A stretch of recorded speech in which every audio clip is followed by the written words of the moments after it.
ರಾಜ್ಯ ರಾಜಧಾನಿ ಬೆಂಗಳೂರಿನಲ್ಲಿ ಬೆಳ್ಳಂಬೆಳಗ್ಗೆ ನಡೆದಂತ ಮೂವರ ಮರ್ಡರ್ಗೆ ಸಂಬಂಧಪಟ್ಟ ಹಾಗೆ ಮತ್ತಷ್ಟು ಮಾಹಿತಿಗಳು ಬೆಳಕಿಗೆ ಬಂದಿದ್ದಾವೆ. ತನ್ನ ತಾಯಿ, ತನ್ನ ಅಜ್ಜಿ, ತನ್ನ ಮಾವನನ್ನ ಕೊಂದು ಆತ್ಮಹತ್ಯೆಗೆ ಶರಣಾಗಿದ್ದ ಪ್ರಶಾಂತ್. ಆದರೆ ಆತ ಕೊಲೆ ಮಾಡಿದ್ದು ಹೇಗೆ? ಮೊದಲು ರೂಮ್ನಲ್ಲಿದ್ದಂತಹ ಮಾವನ ತಲೆಗೆ ಮಚ್ಚಿನಿಂದ ಏಟನ್ನ ಕೊಟ್ಟಿದ್ದಾನೆ. ಅದಾದ ಬಳಿಕ ತಾಯಿ ಹಾಗೆ ಅಜ್ಜಿಯನ್ನ ಬಾಗಿಲಲ್ಲಿ ಕೊಚ್ಚಿ ಹತ್ಯೆ ಮಾಡಿದ್ದಾನೆ. ಅಜ್ಜಿಯ ಮುಖದ ಗುರುತೇ ಸಿಗದಂತೆ ಕೊಚ್ಚಿ ಹತ್ಯೆ ಮಾಡಿದ್ದಾನೆ ಆರೋಪಿ ಪ್ರಶಾಂತ್. ತಾಯಿಯ ಕುತ್ತಿಗೆಯ ಹಿಂಭಾಗ ಮಚ್ಚಿನಿಂದ ಏಟನ್ನ ಕೊಟ್ಟಿದ್ದಾನೆ. ಈತ ಮಾನಸಿಕ ಖಿನ್ನತೆಗೆ ಒಳಗಾಗಿದ್ದ ಅನ್ನುವಂಥ ಮಾಹಿತಿ ಇದೆ. ಮಾವ ಸತೀಶ್ ಕೆಲ ಸಮಯದ ಹಿಂದೆ ಆಯುರ್ವೇದ ಚಿಕಿತ್ಸೆಯನ್ನ ಕೂಡ ಕೊಡಿಸಿದ್ರಂತೆ. ಸರಿಯಾಗಿ ಚಿಕಿತ್ಸೆ ಪಡೆದಿರಲಿಲ್ಲ ಪ್ರಶಾಂತ್ ಅನ್ನುವಂಥ ಆರೋಪ ಇದೆ. ಡ್ರೈವರ್ ಆಗಿಯೂ ಕೆಲಸ ಮಾಡ್ತಾ ಇದ್ದ. ಇದರ ಮಧ್ಯೆ ಇವತ್ತು ಬೆಳ್ಳಂಬೆಳಗ್ಗೆ ಇಂಥದ್ದೊಂದು ದಾರುಣ ಕೃತ್ಯವನ್ನ ನಡೆಸಿಬಿಟ್ಟಿದ್ದಾನೆ. ತನ್ನ ಹೆತ್ತ ತಾಯಿ, ತನ್ನ ಅಜ್ಜಿ ಹಾಗೆ ತನ್ನ ಮಾವನನ್ನ ತಾನೇ ಮಚ್ಚಿನಿಂದ ಕೊಚ್ಚಿ ಬರ್ಬರವಾಗಿ ಹತ್ಯೆ ಮಾಡಿದ್ದಾರೆ.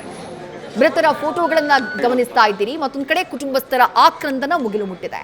ಮತ್ತಷ್ಟು ಡೀಟೇಲ್ಸ್ ನಮ್ಮ ಪ್ರತಿನಿಧಿ ಚಂದ್ರಶೇಖರ್ ನೀಡ್ತಾ ಹೋಗ್ತಾರೆ. ಚಂದ್ರಶೇಖರ್, ಕೊಲೆ ಯಾವ ಕಾರಣಕ್ಕಾಗಾಯ್ತು ಅನ್ನೋದು ಸದ್ಯಕ್ಕೆ ಕಾಡ್ತಾ ಇರುವಂತಹ ಪ್ರಶ್ನೆ. ಏನ್ ಮಾಹಿತಿ ಸಿಗ್ತಾ ಇದೆ? ಆತ ಮಾನಸಿಕ ಖಿನ್ನತೆಗೊಳಗಾಗಿದ್ದ, ಟ್ರೀಟ್ಮೆಂಟ್ ಎಲ್ಲ ಪಡ್ಕೊಂಡಿದ್ದ, ಈ ರೀತಿಯಾದಂತಹ ಇನ್ಫಾರ್ಮೇಶನ್ ಕೂಡ ಲಭ್ಯ ಆಗ್ತಾ ಇರೋದು. ಡೀಟೇಲ್ಸ್ ಏನಿದೆ ಚಂದ್ರಶೇಖರ್? ಖಂಡಿತವಾಗಿಯೂ ವಿದ್ಯಾ, ಏನು ಈ ಒಂದು ಪ್ರಕರಣಕ್ಕೆ ಸಂಬಂಧಪಟ್ಟಂತೆ ಸದ್ಯಕ್ಕೆ ಈಗ ಪೊಲೀಸರು ಏನು ಪ್ರಾಥಮಿಕವಾಗಿ ತನಿಖೆಯನ್ನ ಮಾಡ್ತಾ ಇರುವಂತಹದ್ದು, ಕುಟುಂಬಸ್ಥರ ಹೇಳಿಕೆಗಳನ್ನು ಕೂಡ ಪಡ್ಕೊಳ್ತಾ ಇರುವಂತಹದ್ದು.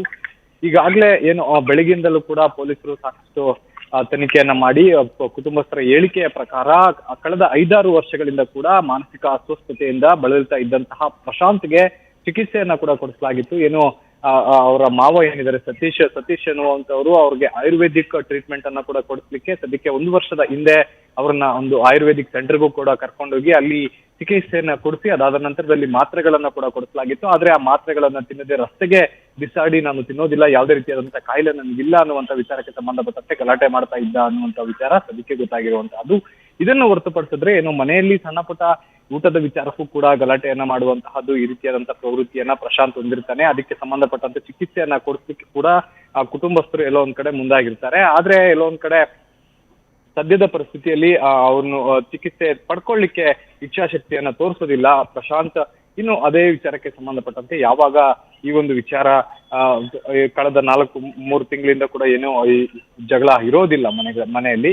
ಅದಾದ ನಂತರದಲ್ಲಿ ಕಳೆದ ಬೆಳಿಗ್ಗೆ ಏನು ಅವರ ತಂದೆ ಕೆಲಸಕ್ಕೆ ಹೋಗ್ತಾರೆ. ಕೆಲಸಕ್ಕೆ ಹೋದಂತ ಸಂದರ್ಭದಲ್ಲಿ ಮನೆಯಲ್ಲಿ ಇದ್ದಂತಹ ಮಾವ ರೂಮ್ ನಲ್ಲಿ ಇರ್ತಾರೆ. ರೂಮ್ ನಲ್ಲಿ ಇದ್ದಂತಹ ಮಾವನ ಜೊತೆಯಲ್ಲಿ ಜಗಳ ಆಗತ್ತೆ. ಜಗಳ ಆಗ್ತಾ ಇದ್ದಂತ ಸಂದರ್ಭದಲ್ಲಿ ಅಲ್ಲೇ ಇದ್ದಂತ ಮಚ್ಚನ್ನ ತೆಗೆದುಕೊಂಡು ಏಕಾಏಕಿ ಆತನ ಮೇಲೆ ಹಲ್ಲೆ ಮಾಡ್ಲಿಕ್ಕೆ ಮುಂದಾಗ್ತಾನೆ. ಈ ಸಂದರ್ಭದಲ್ಲಿ ತಾಯಿ ಮತ್ತೆ ಅಜ್ಜಿ ಇಬ್ಬರು ಕೂಡ ಆತನನ್ನ ಬಿಡಿಸ್ಲಿಕ್ಕೆ ಮುಂದಾಗ್ಲಿಕ್ಕೆ ಹೋದಂತ ಸಂದರ್ಭದಲ್ಲಿ ಏಕಾಏಕಿ ಮಾವನ ಮೇಲೆ ತಲೆಗೆ ಮಚ್ಚಿನಿಂದ ಹಲ್ಲೆ ಮಾಡದಂತ ಸಂದರ್ಭದಲ್ಲಿ ಆತ ಹಲ್ಲೆ ಕುಸಿದು ಬೀಳ್ತಾನೆ. ರಕ್ತವನ್ನ ಯಾವಾಗ ನೋಡ್ತಾರೆ ಮಂಗಳಮ್ಮ ಮತ್ತೆ ನಂಜಮ್ಮ ಇಬ್ರು ಕೂಡ ಓಡಿ ಬಂದು ಬಾಗಿಲನ್ನ ತೆಗೆದಕ್ಕೆ ಬಂದಂತ ಸಂದರ್ಭದಲ್ಲಿ ಅಜ್ಜಿ ಕೆಳಗಡೆ ಬೀಳ್ತಾಳೆ. ಕೆಳಗಡೆ ಬಿದ್ದಂತ ಸಂದರ್ಭದಲ್ಲಿ ಮನಸ್ಸು ಇಚ್ಛೆ ಆಕೆಯ ಮೇಲೆ ಮಚ್ಚಿನಿಂದ ಹಲ್ಲೆಯನ್ನ ಮಾಡ್ತಾನೆ.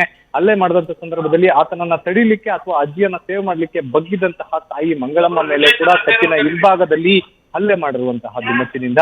ಹೀಗಾಗಿ ಸ್ಥಳದಲ್ಲೇ 3 ಜನ ಕೂಡ ಮೃತಪಡ್ತಾರೆ. ಮೃತಪಟ್ಟಂತಹ ನಂತರದಲ್ಲಿ ಆತ ಕೂಡ ಹೋಗಿ ರೂಮ್ ನಲ್ಲಿ ಫ್ಯಾನಿಗೆ ನೇಣು ಹಾಕೊಂಡು ಸಾವನ್ನಪ್ಪಿರುವಂತಹದ್ದು. ಸದ್ಯಕ್ಕೆ 4 ಮೃತದೇಹ ಇನ್ನೂ ಕೂಡ ಇದೇ ಒಂದು ಸ್ಥಳದಲ್ಲಿ ಮನೆಯಲ್ಲಿ ಇರುವಂತಹದ್ದು. ಈಗಾಗಲೇ ಆ ಒಂದು ವಿಚಾರಕ್ಕೆ ಸಂಬಂಧಪಟ್ಟಂತೆ ಎಲ್ಲ ಸೋಕೋ ಟೀಮ್ ಬಂದು ಸಾಂದರ್ಭಿಕ ಸಾಕ್ಷ್ಯಗಳನ್ನ ಸಂಗ್ರಹ ಮಾಡಿ ಆದ ನಂತರದಲ್ಲಿ ಮೃತದೇಹಗಳನ್ನ ವಿಕ್ಟೋರಿಯಾ ಆಸ್ಪತ್ರೆಗೆ ಮರಣೋತ್ತರ ಪರೀಕ್ಷೆಗೆ ಕಳಿಸ್ಬೇಕು ಅಂತ ಪೊಲೀಸರು ಸಿದ್ಧತೆಯನ್ನ ಮಾಡ್ಕೊಳ್ತಾ ಇರುವಂತಹದ್ದು. ಆದ್ರೆ ಎಕ್ಸಾಕ್ಟ್ಲಿ ಏನಾಗಿದೆ ಅನ್ನುವಂಥ ವಿಚಾರಕ್ಕೆ ಸಂಬಂಧಪಟ್ಟಂತೆ ಸದ್ಯಕ್ಕೆ ಇನ್ನೂ ಕೂಡ ಪೊಲೀಸರು ತನಿಖೆಯನ್ನ ಮಾಡಿ ಪೊಲೀಸರ ಕುಟುಂಬಸ್ಥರ ಕಡೆಯಿಂದ ಹೇಳಿಕೆಗಳನ್ನ ದಾಖಲು ಮಾಡ್ಲಿಕ್ಕೆ ಮುಂದಾಗಿರುವಂತಹದ್ದು. ವಿಜಯಶ್ರೀ, ಥ್ಯಾಂಕ್ ಯು ಚಂದ್ರಶೇಖರ್ ತಮ್ಮೆಲ್ಲ ಡೀಟೇಲ್ಸ್.